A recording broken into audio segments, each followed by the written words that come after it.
Hello, welcome along to the Northern Agenda podcast, a show that puts a northern spin on what is going on in the political world. I'm Rob Parsons and I'm on location in Liverpool today. Every man and their dog in the political world is on the Liverpool waterfront currently for Labour conference, and that is what's going on at the moment. We're on day 3. It's been an interesting few days of debates, speeches, panel events, warm white wine. I've been experiencing all of that, and we're actually just down the road today at the Liverpool Echo's offices in their purpose-built podcast studio, which is looking resplendent, and I am alongside 2 behemoths of northern regional political coverage, Liam Thorp from the Liverpool Echo and Jo Timan from the Manchester Evening News. Chaps, how are you? I'm starting to feel like it's day 3, is what I would say, both in terms of how long some of the days have felt and how heavy some of the nights have been. Not to give too much away, but you were clutching a bottle of Iron Brew when I came along to the office this morning, which does tell part of the story about what you've been up to the last couple of days. I just believe in Scottish produce. That's all. That's all that is. No, the thing about Labour Party conferences, it's a great chance to sort of meet up with a lot of people that you sort of vaguely know. You know, obviously lots of the media in London.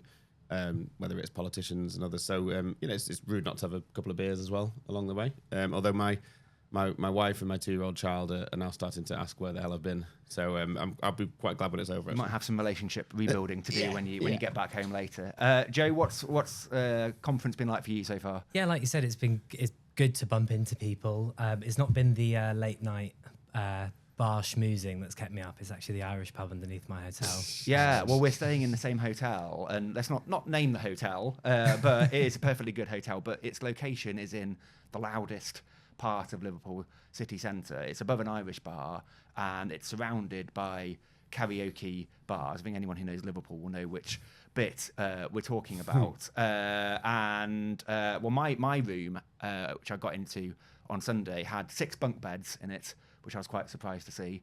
I'm not quite sure what they were expecting me to do with all these bunk beds. And yeah, the karaoke was blaring until 1-2 in the morning. Easily 2 a.m, yeah. My big regret is that you are not bunking in with a stag do. I think that would have been great while you tried to focus on writing about devolution, and they're just doing mad stag antics. The dullest stag do guest ever. I think if you enjoy the sound of, because there's like different karaoke bars, and you can hear the singing from all of them coming in at the same time. Kind of merge together, don't they? So you get sort of Sweet Caroline, and then also a bit of Cyndi Lauper, and maybe some Meatloaf coming in. What would you want? I mean, which is, if you like that, then you are very much in the right place. If you like that all at the same time, until 2 a.m. Then yeah. So I've been on the caffeine certainly in the last 2 days, but the wider conference, I guess it's like we were discussing on the podcast last week. People at home, the average voter in the north of England, is probably only barely paying attention to what goes on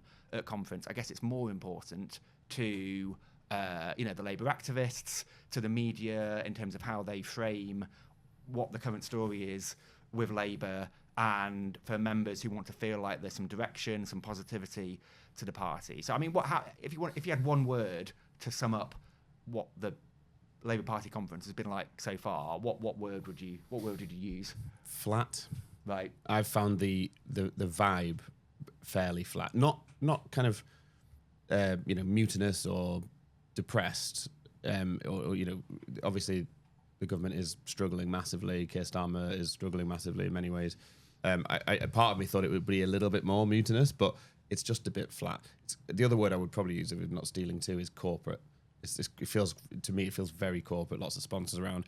It doesn't feel massively kind of like, we were here last year. Obviously, Labour had just got in after a historic election, and there was understandable positivity. There was people clearly thrilled at that result. I think now, a year on, and with everything that's happened, just lacking a bit of energy, I think, apart from at the Irish Party last night. Absolutely. I mean, it's certainly a corporate event, but one of the things I always enjoy doing is going around, seeing what freebies I can get. And the best freebie is from the CWU, the union, which has been giving out Oasis-style bucket hats. I've got one here. Yep. Pop it on my head so you can just see what that looks like. What do you think of that? It's a look. I'll say that. I'm not sure Gallagher would go for it with you, Rob. I don't think I can pull it. I don't think the glasses and really set it You've off. got a bit of like, you know, dad on holiday vibe. I mean, that's my vibe. Yeah, that is your vibe to most be of the time. honest. I'm surprised you didn't get one of Steve Reed's Build Baby Build hats. Though. Yeah, I mean, those were going like hotcakes, weren't they? I think that might be the cringiest moment of the conference. He was signing them, wasn't he? He was signing them. Yeah, it's I found that quite. And then I went in the media room, and half the media room were wearing them. And I was like, well, that's probably. I mean, if there's one thing about journalists, we love a freebie. Yeah, hence why I'm wearing this. It is mostly for my kids. I'm going to take it off now. We've got the screen grab now, Rob. Yeah, Joe, what's one word that you'd use to describe conference? I'd probably say, I mean, flat is right, but I'd also say confused, in the sense that a lot of the attention's around Andy Burnham, and the message I'm getting from people is they're not happy with the way that, you know, he's not dispelled rumours that he's going to become leader. But at the same time, not many people are happy with Keir Starmer as leader. So you've got sort of disapproval for the current leadership. And at the same time, you've got an alternative that's kind of being pitched to them. And no one's really happy with either sort of option at the moment, or at least with the latter, the way in which it's been presented. So it's a bit confused. I don't really know what people want. Yeah, I mean, I guess we'll come on to Burnham, because that is, you know, from a northern point of view, the big topic of the from conference. every point of view. That's from every point of view. And I mean, I would say maybe anxious would be a word you could use, because the obvious context is reform well up in the polls. Keir Starmer's, I think, personal approval ratings are as low as any Prime Minister. He's got two potential events that could go well. The more likely event is that they're going to go badly. So you've got the budget in November, where there's probably going to be some unpalatable decisions Rachel Reeves is going to have to make, and then the local elections in May, where, you know, Labour are probably going to take a drubbing. They're going to lose some councils. It's going to be bad news. So that, you know, they've got all that coming up, and at most events that I went to, whether it was speeches in the main hall or panel events, the threat of reform and what they could potentially do in power, and what can we do to stop them, and the sort of dark direction that they're taking politics, that was sort of the ever-present backdrop to pretty much everything that was discussed, including, you know, all the chat about Andy Burnham, because I feel like if reform weren't ahead in the polls, if Labour weren't really struggling, Andy Burnham, there wouldn't be so many people interested in hearing what Andy Burnham has to say. He's seen as the, you know, the best chance of beating reform. That's definitely what people say. I mean, he was popular with members anyway, but as this threat becomes increasingly existential, you know, people are looking at him and thinking, you know, all these northern constituencies that are likely to fall, you know, he's the only candidate they think can kind of take that on. I said in my piece yesterday about the Chancellor's speech that, you know, there's two people kind of haunting this conference, and that's Nigel Farage and Andy Burnham, and both of them are a massive threat to Keir Starmer in different ways.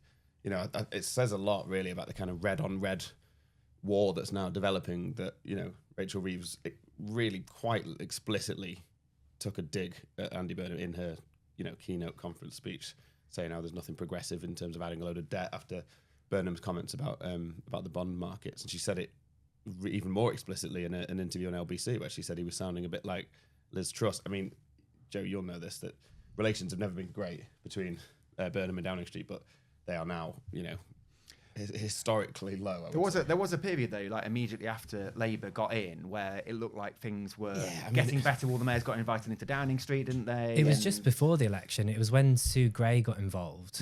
She was credited with sort of being a bit of a peacemaker. And now she's gone. And I think relations stayed. I mean, the kind of things you'd hear from all mayors really for the first sort of few months, let's say 6 months to a year, were relatively positive. And it's only more recently you start hearing the sort of tone changing generally. I think it was when we were at the Convention of the North earlier this year that we started noticing a bit of a change in tone. But obviously Andy's taken it much further now. Yeah, I mean, I think it is true to say that there is an impatience amongst Labour metro mayors for things to change more quickly. They want to get their hands on power more quickly. And I think all the mayors would say that, you know, things like they want a tourist tax, they want powers over, you know, post-16 skills, that kind of thing. But I don't think it's only really Andy Burnham who has gone as far as he has in terms of putting forward an alternative sort of set an alternative manifesto, basically, like a whole set of alternative policies that is very different to what Labour is currently offering. I mean, I think it's fair to say, Joe, you spent a lot of this conference chatting to MPs, to members, to people from the government about what they think about Burnham. As we were discussing on the podcast last week, he's done 2 big feature interviews where the timing was obviously going to clash with this conference coming up. He's put himself in a position where he's now a very prominent critic of the government, even though he says he's doing it, to support them and to try and save local councillors from losing their seats next May. What have people been saying to you about him and how he's gone about it? Well, it won't surprise you to know that the government aren't best pleased with him. But what surprised me is that people who are supportive of him, who will say in the same breath he would make a great leader, he'd be much better than Keir, we want him to be Prime Minister, they're not happy with how he's behaved recently. As you said, he would say he is making suggestions for how the direction that Keir should take the party in, but he's not ruled out challenging him as leader. And people aren't happy about that. I mean, like I said, even his supporters have sort of privately said, Keir was only really going in one direction. They were expecting, by the time it comes to the local elections, when they're expecting huge losses for Labour, that might be the end of the Starmer leadership anyway. The writing will be on the wall then. So he's gone too early is the consensus that I've picked up from people. And as I said, even people who want to see him become Prime Minister. I would agree with that. That's the vibe I've been picking up. And it's also, people can't understand what his sort of game is right now, because to state the obvious, he doesn't have a seat, doesn't have an obvious sort of route in at the moment. I just felt that if Andy Burnham had come into this conference and not done those kind of big interventions beforehand, but just started to continue to talk about his ideas. He's an incredibly successful and popular mayor of Greater Manchester, so he has all that cachet. People were already talking about him as a potential leader. If he'd come in, as Joe says, the Prime Minister is on a downward trajectory, he could have had a really solid conference and it only would have continued that momentum in a kind of organic way. But instead, he's just gone straight in, 2-footed. I'm afraid I just don't buy this thing about I was just doing, laying out my ideas and, in an interview or whatever. Like the timing, you decide to do that interview at that time, those 2 interviews at that time, one with the Telegraph. Yeah, that is a decision that has been made. He must have known how that was going to go down with Downing Street. It's been interesting because his people were quite clear, trying to make it quite clear that at conference he wasn't going to be such a visible presence. He was only going to do How's that going? 2 or 3 events rather than the sort of 10 to 12 that he would normally. Which has made, by the way, the 2 or 3 events that he has done like the hottest ticket in town. Absolutely. Well, yeah, I went to one of them, which was a Guardian podcast recording at a little cafe sort of on the waterfront, and there was a huge queue to get in. Like once all the media got in, there's pretty much a journalist from every media title in the country. The press room had cleared out in the and it was absolutely mobbed in there. And then he did that event where the Guardian did a really good job of. It's quite a long event, so they had quite a lot of time to question him, and they asked him they really put him on the spot about the things that he said in these interviews, what specifically he was criticising about Labour. Had MPs been approaching him about standing for leadership? And interestingly, he was a bit more vague this time than he was when the Telegraph asked him the same question. The Telegraph asked him, have MPs been approaching you about being leader? And he told the Telegraph, yes, they have. He could quite easily have said, I don't really want to discuss that, or I have conversations all the time. But he said it deliberately, gave a quite provocative answer, and it felt like he was trying to row back on that a little bit. He's claiming that he didn't actually say that now, so it's quite extraordinary. Like it not only with the sort of comments that have led to the comparisons with Liz Truss about sort of borrowing in the bond markets, but even with the sort of MPs approaching him. I think I was listening back to the Guardian interview last night, and I think he was saying. I speak to MPs all the time. I wasn't saying that they've approached me to be leader, so it's all very confused now. It does feel like he's rowing back. Yeah, I mean, I think it could well be that after the May local elections, things will be a lot worse for the Labour Party, and that if he did have his eyes on, really pushing to be leader, that would be the time when he would make his move. But I think he's like a like a sprinter who's it's a marathon, not a or a sprint. 10k runner who's like gone out sprinting speed for the first kilometre and now he's knackered. Much like this conference and my social schedule, I should have known that this is a marathon and not a sprint, and so should Andy Burnham. And he's probably in a similar position to me now, where he's sort of gone a bit too hard too early, and is now feeling the effects of it. To sort of stretch that narrative as much as I can. I think that the thing that's important though is that regardless of all of this, he is the only real alternative. I just don't see. People will talk about Wes Streeting, a very impressive politician and a great communicator, but there's no real suggestion that his time would be now. I don't think. And the problem with Streeting is he's a London MP. Streeting is excellent, and we've interviewed him on this podcast before, and he was a very polished performer. But his vision for the country is, I don't think, particularly different to Starmer's, whereas Burnham is setting out it's a total alternative. Some very different, radical ideas, like the kind that he sets out in Head North, the book that you were involved in. Thanks for dropping that in. And still available. But also, things that he's been saying since then about reforming council tax so that homes in the southeast pay more, so that people in the north don't have to pay as much. Let's not forget in the book he talks about getting rid of the whipping system. He is a man with radical ideas, and I've always admired that about Andy Burnham. Like, he's not afraid to kind of say, something that people might scoff at initially. I remember when he first mentioned that in the book about the getting rid of the whipping system, and I sort of asked a few people about it, and people were like, it's ridiculous. Like, how would anything get done? And he was like, well, at the moment we just have this system in place where everyone just gets told how to vote, and no one really gets to kind of vote with their, obviously when it's a whipped vote, he said it lacks authenticity.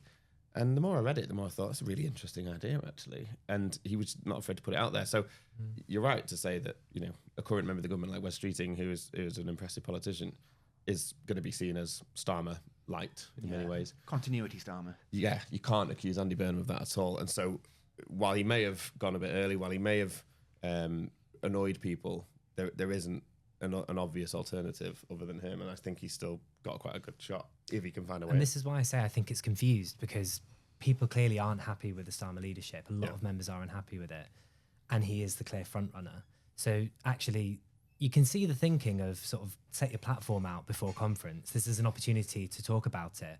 I think that just what people have said is it just comes across as a bit desperate at this point. So it's not clear, especially because he hasn't got a seat in Parliament yet. Or an obvious route in. What the right approach would have been if he is in fact angling for leadership. And he has, under pressure from The Guardian and other interviewers, he has said he is committed to seeing out his term as Greater Manchester Mayor. So how that's compatible with standing for leadership? I was going to ask Jo this as our man on the ground in Greater Manchester.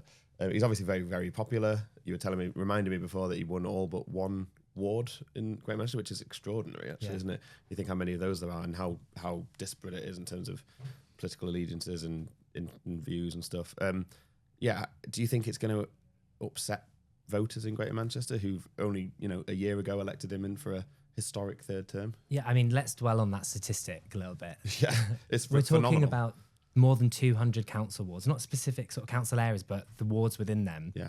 The previous election, his second term, he won every single one, and he only missed out on one this time. So it's quite a record. I mean, places that on the same day at the local elections were voting Conservative, we're electing Lib Dem councillors, we're electing Green councillors, we're electing in the most recent local elections in Greater Manchester a couple of years ago, in 2024, they were electing independent candidates based on sort of the war in Gaza, and he was still winning all of those wards. So he really has a really broad voting coalition. Yeah.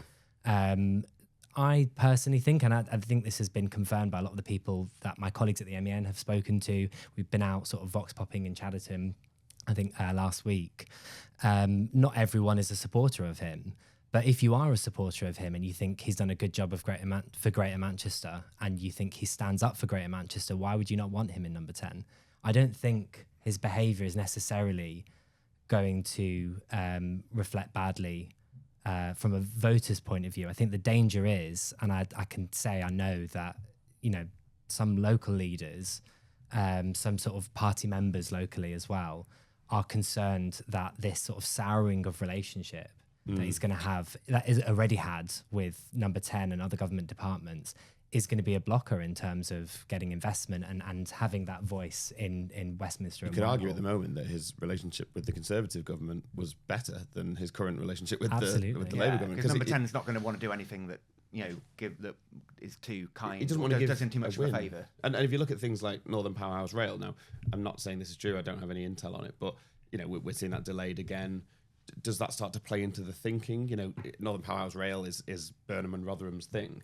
Is there a sort of sense that we don't want to give Burnham a win? Is that going to start to affect announcements and decisions? I don't know. Yeah. It's become such a sort of frosty and hostile situation that it could start to get in the way of everyday business. I mean, when I was speaking to one local leader yesterday, the impression I got was that they don't think like Northern Powerhouse Rail is going to be cancelled because of all of this. They're not worried about any specific projects, but they have no doubt that this will have an impact. And from a government perspective, it was put to me sort of, well, why would we help?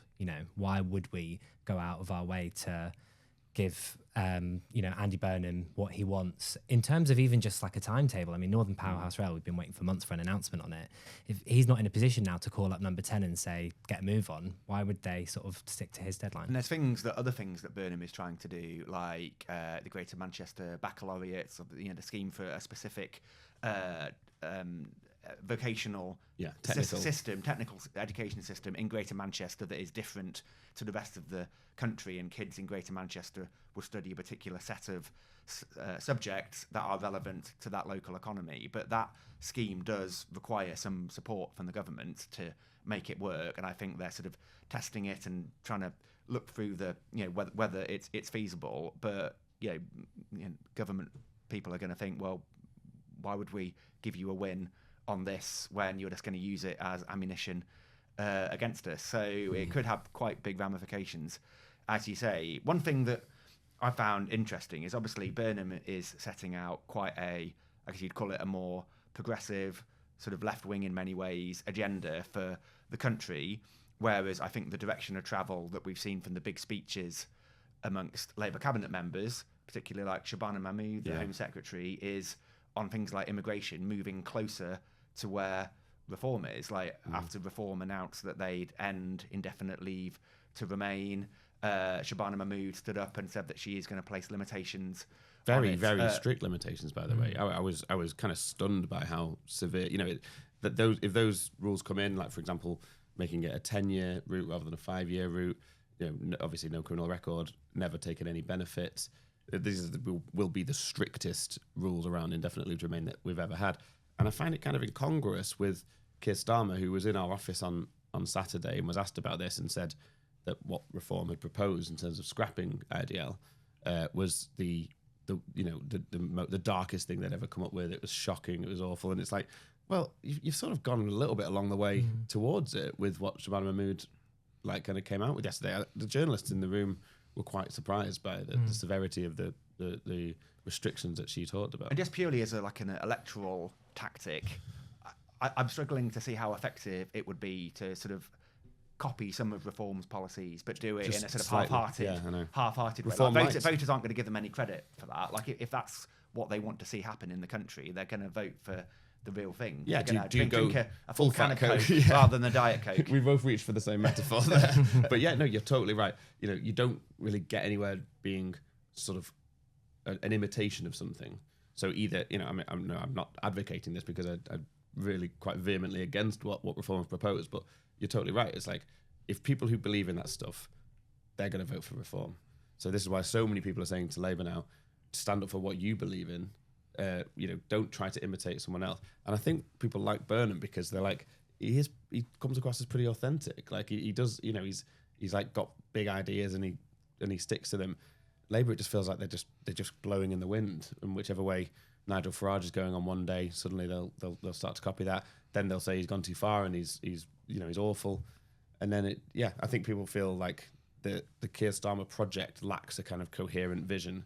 And is just starting to get into panic mode, really, now. Yeah. I think another perhaps one area in which there is a clear daylight between Labour and Reform is this whole issue of clean energy, green jobs, that whole thing. Like we know exactly where Reform stands on that, and that is steadfastly against. Yeah, basically they don't want to subsidise it. They will scrap the net zero target if they get into government, and I think that has given a few Labour politicians an opportunity to really put some clear blue water, perhaps with an offshore wind turbine in that clear blue water.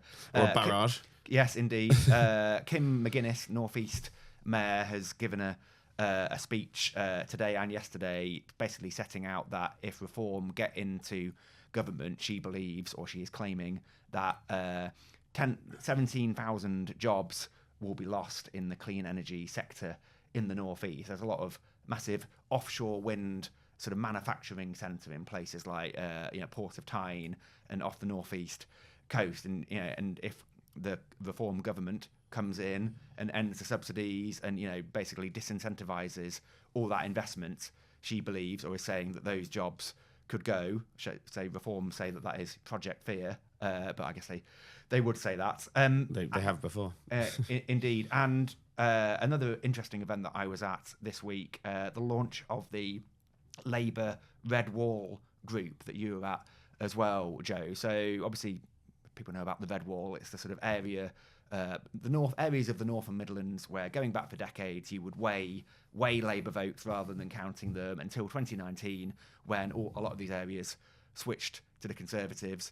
At the most recent election, many of them switched back to Labour, but these are now the areas where Reform are well up in the polls, and MPs are very worried about losing their seats. So we heard a very impassioned speech from Joe White, who's the MP for Bassetlaw, North Nottinghamshire, sort of ex-mining constituency, talking about the existential threat that Reform poses to MPs like her, and the fact that the government needs to get more of a red wall presence into central government. Get more MPs who have these Labour red wall voices like her in, so that they can more effectively fight against Reform and what they're offering. I mean, what did you think of that, Joe? I think the most interesting thing about it was the presence of it was Shabana Mahmood and Darren Jones, so quite senior government figures turning up at this, and I wasn't quite sure what to read into that.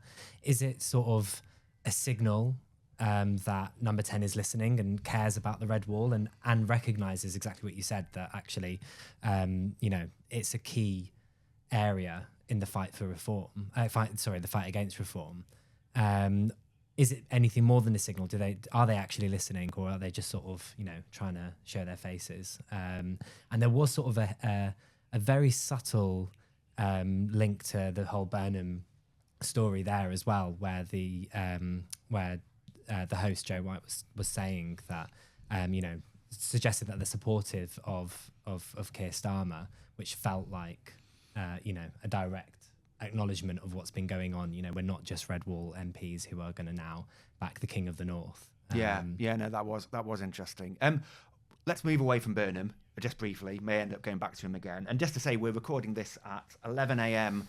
on Tuesday, so Keir Starmer's speech is a little bit later this afternoon. Liam is going to be going along, so at the end of this episode, we will play a little bit of live on the whistle reaction from Liam, who sat in the speech and will tell us what he thought of it. But one other thing I just wanted to mention, which was sort of an announcement that came out over the weekend, was an actual bit of policy meat that people will be interested in. New towns, which I think is a big part of Labour's plan. They want to build 1.5 million homes between now and the next election, which seems very ambitious. A large part of that is that they want to create a whole host of new towns like Milton Keynes, successors to Milton Keynes, around the country. And what was interesting to me was that the two of the three in the north are not what you would really consider to be towns in the traditional sense at all. So one of them is Leeds South Bank, which, if you know Leeds, sort of the area sort of southeast of the city, sort of post-industrial, on the edge of the city centre. There's loads of brownfield land there, some really interesting buildings like the Royal Armouries, but it is, essentially it's the edge of the city centre. It's not a town as such. And I know in Manchester, there's Manchester Victoria, one of the other areas that is being mentioned for a new town is also not really a town, is it? It's a sort And of it's not really edge of new the either. city. It's not new at all. It's been going on for years. It's already underway. So it's quite an interesting one. So Victoria North, the idea must go back sort of a decade or so, but work has started. I mean, only last week, I think, or maybe the week before, the first sort of council estate, which is sort of a regenerated council estate. They basically moved one along in Collyhurst. They've opened the first council homes in the last couple of weeks, so it's very much already shovels in the ground.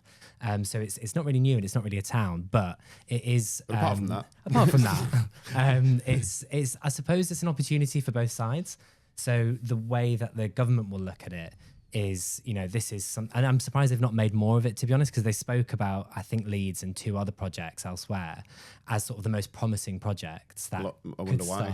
could start by the end of the parliament. But this one actually has already started, so it's something that they can point to. It's 15,000 homes over 20 years, and now the council is saying, with this government support, which essentially will mean they can bring government departments to the table when they want to talk about opening new schools in the area, when they want to talk about a new tram stop, which they're planning to open in the area, when they're talking about GPs, they now have that sort of backing from the government to bring those departments there. That means this 20-year project could happen a bit quicker. So it's a very mutually beneficial sort of arrangement, but I don't know if it is exactly what you imagine when you say new town. Do you think, because it's a Manchester Council-led project, isn't it? Yeah. Do you think with everything that's going on with the Mayor of Greater Manchester Council are quite keen to make it clear it's their project? I think they've got to, right? Yeah. Because as we were saying earlier, I mean, we keep coming back to Burnham. It's hard not to. It just can't stop, can we? But they won't want to give him a win, will they? No. But it is very much a Manchester Council project, and as I said, it's been going on for a very long time. So I'm surprised the government hasn't sort of jumped on it even more than it has done, and sort of put it front and centre and said this is exactly what we're picturing for the rest of the country, which is sort of expansion of cities. Which that's not really very controversial. It's not like building on green fields. I'll tell you where I didn't get a win. Go on. Liverpool, where we're sat right now, which was a big blow actually. So Liverpool North was the bid here, and Steve Rotherham, the Metro Mayor, and Liam Robinson, the council leader, were very excited about it. I've talked a lot about it. We sort of first revealed the plans last year. Thousands and thousands of homes, loads of brownfield sites, kind of across the north of Liverpool, up near the new Everton Stadium, which you guys will have seen well here, which is a very impressive structure, and then heading into neighbouring Sefton. When the list came out, I think, obviously it shouldn't play a part, the fact that the conference is here, but it just felt even more of a blow that the government are in town and made this big announcement, and Liverpool, which desperately needs housing and has a real opportunity there in its northern fringe, was snubbed. One of the press officers at the council sort of texted it to me and said, no, it's a bit of a blow, but we're still planning to come up with some plans ourselves and stuff. And I just said, it is going to be phrased as a snub, I'm afraid, because it definitely is a snub. If there was 12, I think, on the short list, was there? Yeah. And for Liverpool, for all that relationship that is unlike with Greater Manchester, the relationship is good between Steve Rotherham and the cabinet and the government. It felt like a big blow. In fact, Steve Rotherham went quite far in his quotes and said he was incredibly frustrated that it didn't get through. And it also gives meat for the opposition. So in Liverpool, the Lib Dems came out with some really punchy stuff, saying that it was like an absolute slap in the face from the Labour government. And Carl Cashman, who is the leader of the Lib Dems, he said, all we've heard is how great everything's going to be when you've got a Labour Metro Mayor, a Labour Council working with a Labour government. And they said here was their chance to prove it, and they've completely rejected him. So I think that's left a bit of a bad taste there, to be honest. Yikes. Wanted to watch. Well, I know you guys have to get off to watch Keir Starmer's speech. What are your plans for the evening? More partying? Well, yes. First of all, I'm absolutely delighted to be going along to just have a raise a glass with some of the Hillsborough families after their unbelievable success in getting Hillsborough law laid before Parliament. As you know, I was honoured to be invited down to Downing Street to see them meet with the Prime Minister and then watch the bill get laid in Parliament. Hillsborough law has been a big theme of this conference, actually. I think, A, because it's incredibly important, and B, the government's actually quite happy to have something positive that they've done that they can talk about. And it I will bang the drum for this law as long as I can, because it's not just about Hillsborough. I think sometimes people think that's a Liverpool story, but actually this is a total kind of rewiring of the justice system, including the biggest redistribution of legal aid in about a decade. So we'll be raising a toast to those guys who have campaigned for so long, and then it's off to the famous mirror party. So, I've never been to the mirror party. Is it as good as they say? Well, it's great, and everyone is there. You know, all the big guys are usually there. There's lots of interesting people knocking around, and of course they're our sister title. So we've got to show representation, I think. Absolutely. And you'll be doing some karaoke, Joe? Well, we'll see. I've not been to the mirror party myself yet, so this will be my first time. What so will be your karaoke song of choice? I usually go for duets. You see, I'm not really one for the limelight. Well, we've got a perfect partner here. Last time, Jonathan Ashworth, who was no longer an MP, I think he did 4 different numbers on karaoke, and I was just selfish. I was like, come on, that's enough. Let's let someone else have a chance. I'm only bitter because they wouldn't let me do "Let It Be" by the Beatles. I had put my name down, and then they just had, as they kept calling him, Johnny Sparkles back on again. I was like, come on, Johnny. Yeah, I know. But I tell you what, found last year, the West Lancashire MP Ashley Dalton has an unbelievable singing voice. Wow, she was absolutely stupendously good. What was she singing? Do you remember? I think she did. If I'm right, I think she did Bonnie Tyler's "Total Eclipse of the Heart." And did she hit those notes? I tell you, what a tune! She destroyed it. She dominated it. And I messaged her afterwards and just said, I can't believe how good that was. I think she might be professionally trained, but yeah, she was really, really good. Once upon a time, there was light in my life. Now there's only love in the dark. Yeah, it's probably quite apt actually for this current Labour government. Here we go. What would Andy Burnham do? Don't Look Back in Anger. Yeah. Yes. Slide Away. Yeah. Creep by Radiohead. Anyway, well, while we consider our karaoke options, the big speech from Keir Starmer is later this afternoon. So let's cut forward to immediately after the speech. Liam Thorp has been in the audience watching, and this is what he made of it. Hello, I am Liam Thorp, political editor at the Liverpool Echo, and I am just coming out now of the leaders' speech at Labour Party conference. Keir Starmer's just been on that stage behind me, delivering his keynote address to the conference. And my sort of snap analysis is that it was probably the strongest speech that I've heard from Keir Starmer in his last few years here at conference. And obviously it had to be. He's in a tricky spot at the moment. Many people see this as a bit of a make or break speech, and I think that he landed it, to be honest. It was quite strong on anti-racism, which a lot of people will have wanted to hear with the ongoing rise of the far right in the country. His real central message was that Britain is a tolerant and respectful and diverse place, and that went down extremely well in the room as well. There's obviously a lot of stuff about growing the economy, which has been a struggle for Labour, of course. This idea of a Britain that works for everyone is kind of that central message again. Lots of digs at reform, as you can imagine. That's clearly the big sort of existential threat for both the Labour Party and for many people in this room. So there was a lot of talk about how people like Nigel Farage just want to see decline and division, and that this Labour government is bringing people together. So I've only just got out. The vibe was pretty good in the room. There was lots of standing and cheering, lots of flag waving as well. We had Welsh flags, Scottish flags, English flags, Union flags, all in there. There was an idea of kind of recapturing the flag as part of a kind of progressive message. Whether this will be enough to see Keir Starmer sort of re-cement his position as the leader of the Labour Party, we obviously know he's facing potential challenges that have been talked about a bit at this conference. I don't know, but it was a strong speech, and it went down very well in the room. That was what Liam Thorp thought of Keir Starmer's big conference speech. So thanks for listening and watching the Northern Agenda podcast. Thanks to Liam, thanks to Joe, and we'll see you again next time. Bye-bye.